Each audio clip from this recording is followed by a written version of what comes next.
Well, good afternoon, everyone. My name is Nathan. I am one of the pastors here at Christ Church United Methodist, and welcome to this time of multi-ethnic readings.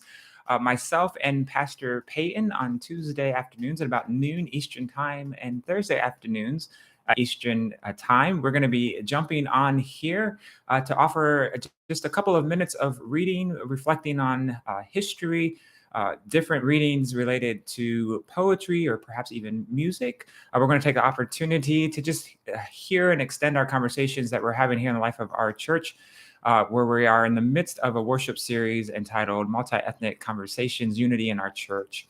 And so our goal, if you will, as we gather is just to simply hear a little bit of readings or history for a couple of moments as we have a midday break and opportunity to do so. So it's so great to have you here with us at Christ Church United Methodist. We have campuses here in Fort Lauderdale and in Deerfield Beach. And we say that we are indeed a diverse and an inclusive community that's doing its best to experience and reflect the love and the hope and the joy of Jesus Christ to one another and to our larger community. And so we are in the midst of right now a worship series on Sunday mornings and in the life of our church in small groups as well. We're meeting, going through a book simply entitled Multi-Ethnic Conversations that's by Mark Demaz and Anaya Akuwobi. And so we're going through those texts together throughout this series. And so we wanted to add to the conversations that we're having. Several weeks ago, myself and Pastor Peyton and a couple of members from our anti-racism task force went to a rally that was put together by Faith in Action, among other leaders as well in our community. And they handed out different books. And we both got copies of two different books that we wanted to share a little bit from with you. Today on Tuesday, I'll be coming on Tuesdays around noon to do that. And then again, Pastor Peyton will be joining us on Thursdays at noon. If you're new to our YouTube channel, we are starting to add content here. And so would love for you to subscribe, hit that red subscribe button if you haven't yet, and you'll get notifications when we go live. You'll get notifications when we post new videos so that you can stay up to date on everything that's going on here in the life of our YouTube channel and in our greater life together. And so the book that I picked up several weeks ago is simply entitled Little Legends, Exceptional Men in Black History. It's by Vashti Harrison. Little Legends, Exceptional Men in Black History by Vashti Harrison. And so when I hop on Tuesdays and you join us on Tuesdays, I'll be reading one of the stories, one of the profiles of the individual men that are lifted up in this book. This is one of the books that's in a series by Vashti Harrison. Her first book, at least in this series, I believe, was Little Leaders, Bold Women in Black History. And so she writes this in this introduction. She says, in many ways, I made my first book, Little Leaders, Bold Women in Black History, for my younger self.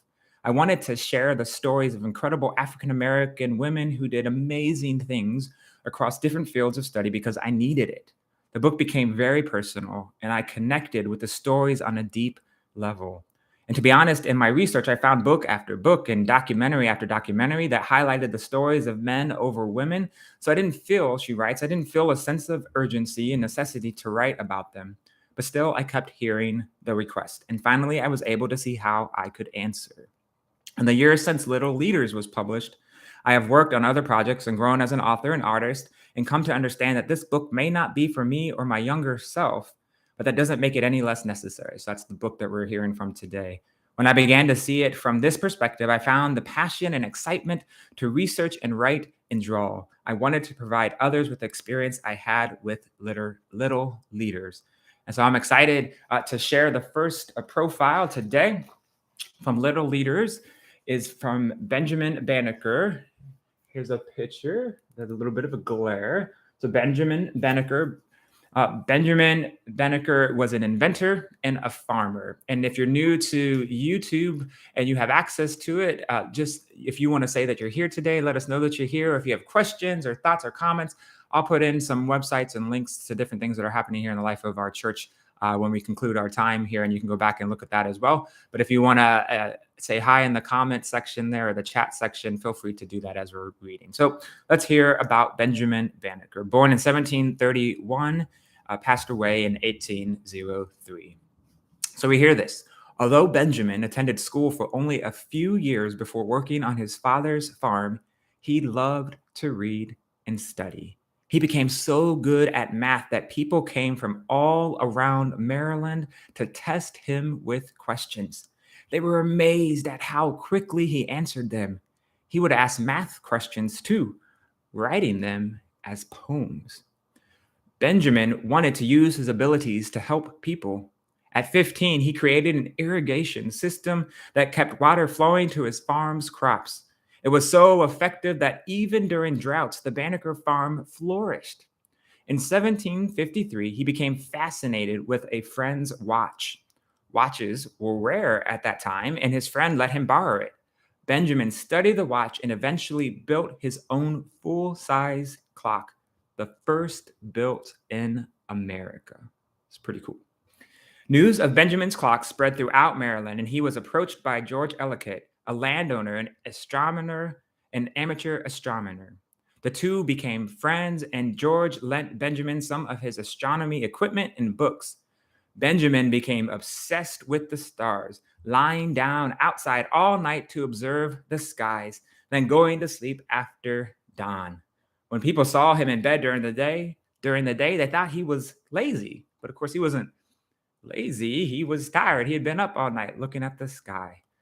As his knowledge grew, Benjamin even spotted errors in George's books. Around 1791, Benjamin wrote an ephemeris, a chart of the movement of stars and planets. George's cousin Andrew read it and asked Benjamin to be his assistant for a very special project. And I learned this as I was reading about Benjamin Banneker. This was new. His special project was this: surveying and designing the land that would become Washington, D.C., the young nation's new capital. Benjamin agreed, and they set to work. When his project with Andrew was over, Benjamin returned home and worked on an almanac, a book about upcoming natural events. He used his writing to speak out about the injustice of slavery and defend the humanity and intelligence of Black people. Benjamin was an exceptional scientist and inventor who, through quiet observation and diligent work, helped shape American history. So again, Benjamin Banneker, inventor and farmer. So friends, we thank you for joining us for this reading today of Multiethnic Reading as we dive into the book Little Legends, Exceptional Men in Black History by Vashti Harrison. Again, Pastor Peyton will join us here on YouTube on Thursday at noon and share a reading of her own with us. Tell your friends, tell your family, come and join us. Ask them and yourself again to subscribe to our channel. We're also now streaming our worship services, which are at 9 o'clock and 11 o'clock at our Fort Lauderdale campus.